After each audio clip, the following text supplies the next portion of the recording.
Alright, so last but not least, we went over Go routines in the previous tutorial, but for this video we're going to go over how can we communicate with Go routines between each other. So we're going to go over channels in Golang. Channels allow for the communication between Go routines. You can think of them as pipes which we can connect one Go routine to the other Go routine. The communication is bidirectional, meaning that we can send a message to one Go routine and that Go routine can send a message back. So they can send and they can receive values from the channel.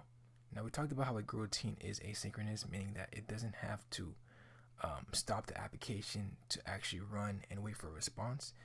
It will actually just run it and continue on with the application. But with a channel is blocking, meaning that whenever it does send a message, it will block the application until it is received, and whenever it's waiting for a message to be received, it will block the application until the message is received. So channels do block when it comes to communication between Go routines. So let's actually show how to create a channel. So I'm still going to leverage the same function of print it, which is just taking in a parameter called it, and it's just going to print it. So let's actually first let's make the channel. So I'm going to call this ch. I am going to set that equal to make, right? And remember we used make before to create a slice, but we can also use it to make a channel. And to create it, all we got to do is use chan and use the type that we want the channel to communicate with. So in this case, I want to send a message of string, so that's what I'm going to use.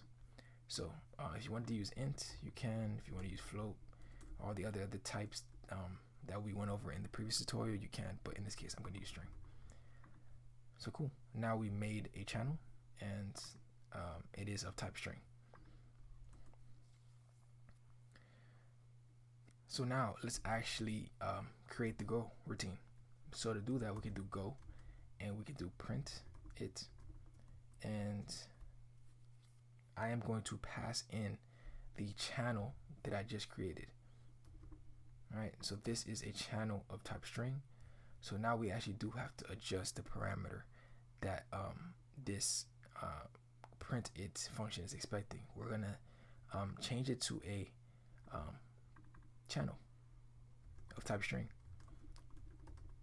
So now it's gonna receive, it's gonna be able to receive the message that we're gonna pass through. So we're gonna pass in the instance of the channel into the printed, and now that we have the instance of that channel that we're gonna use to communicate, now we can take or we can create a variable called, let me just call it this ch, which is gonna be the instance of channel, and I'm gonna create a variable internally called it, and I'm gonna say that equal to the value that we're going to receive from the channel, because we have the instance of a channel here, and this is going to essentially be the pipeline that we're going to use to either send data through or receive data from. So to receive the data, what we're going to do is we're going to pretty much create a point, right, to insert the value from the channel inside of this it variable. So how can we do that, right? So use the less than sign and then use a I want to say the minus sign, so a minus, and this kind of looks like a pointer, right? And use the ch, which is the channel.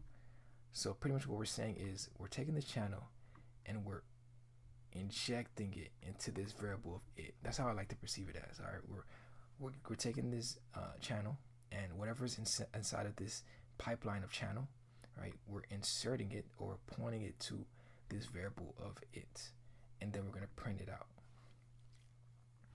So it kind of looks like what we're doing, right? It looks like we're injecting the value that's being sent through this channel inside of this variable, and that's exactly what we're doing. So we're using a less than and a minus sign together.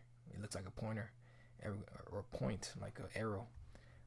And it looks like we're injecting it into this variable of it, and then we're going to print it out. I'm just gonna use print format, and I'm just gonna put message, and I am gonna use an S to specify that I'm going to print out a string, and then we should be good to go. All right, so now we made the channel, we injected the channel into this function. So with this instance of channel, we're going to inject whatever is being passed in this channel to this variable of it, and then we're going to print it out.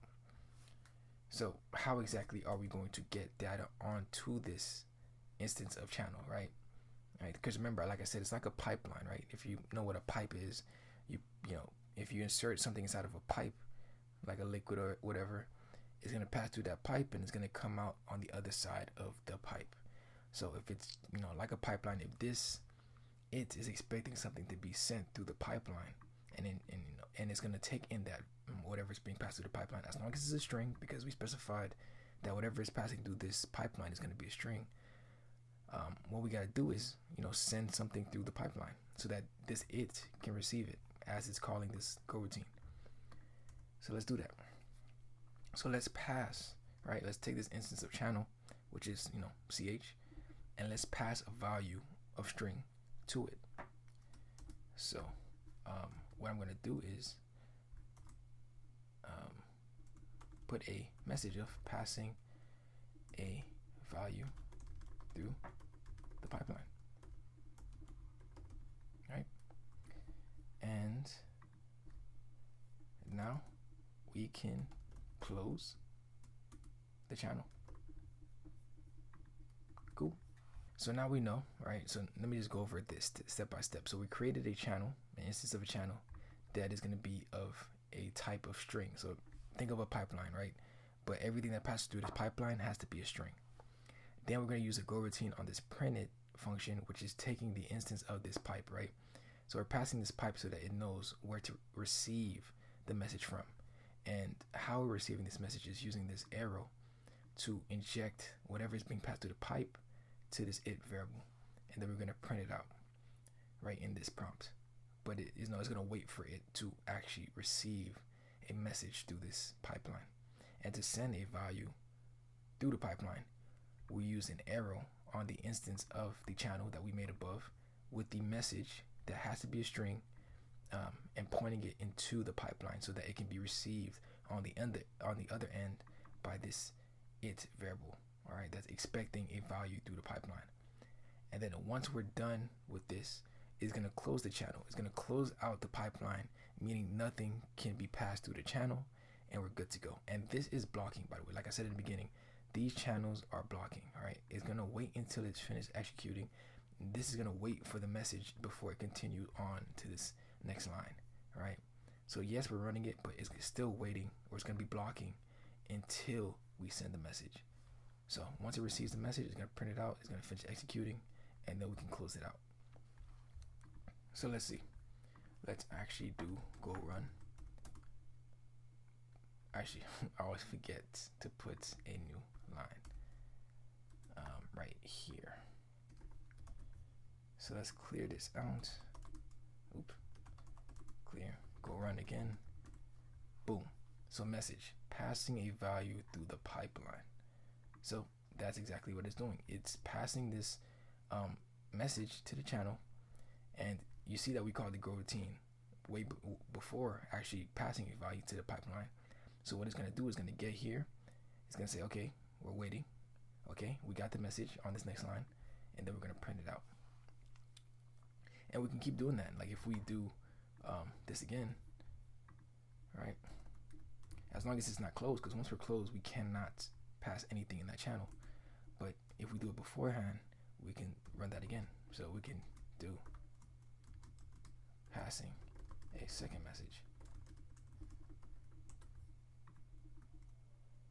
And clear this out. So yeah, if we run it now, right? Boom, now we can see message passing a value through the pipeline, and now we see the second message of passing a second message. So boom, that is how you use channels, and that's how you can communicate with Go routines, right?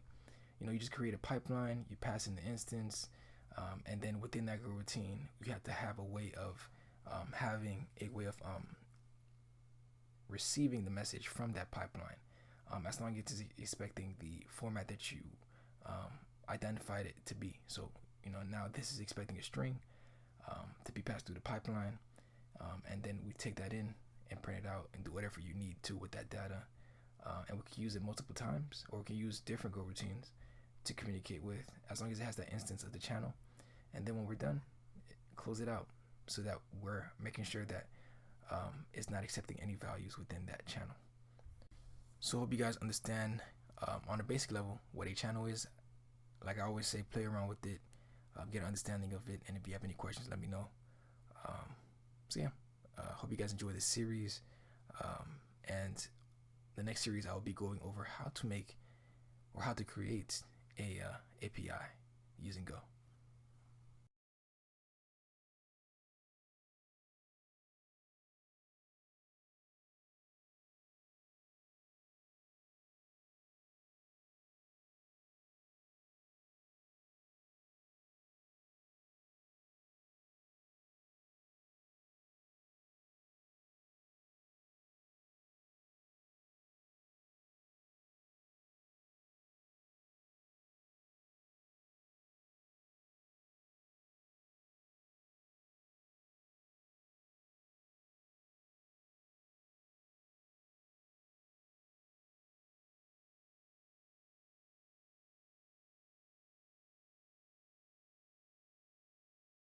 So I hope you guys understand on a basic level what a channel is.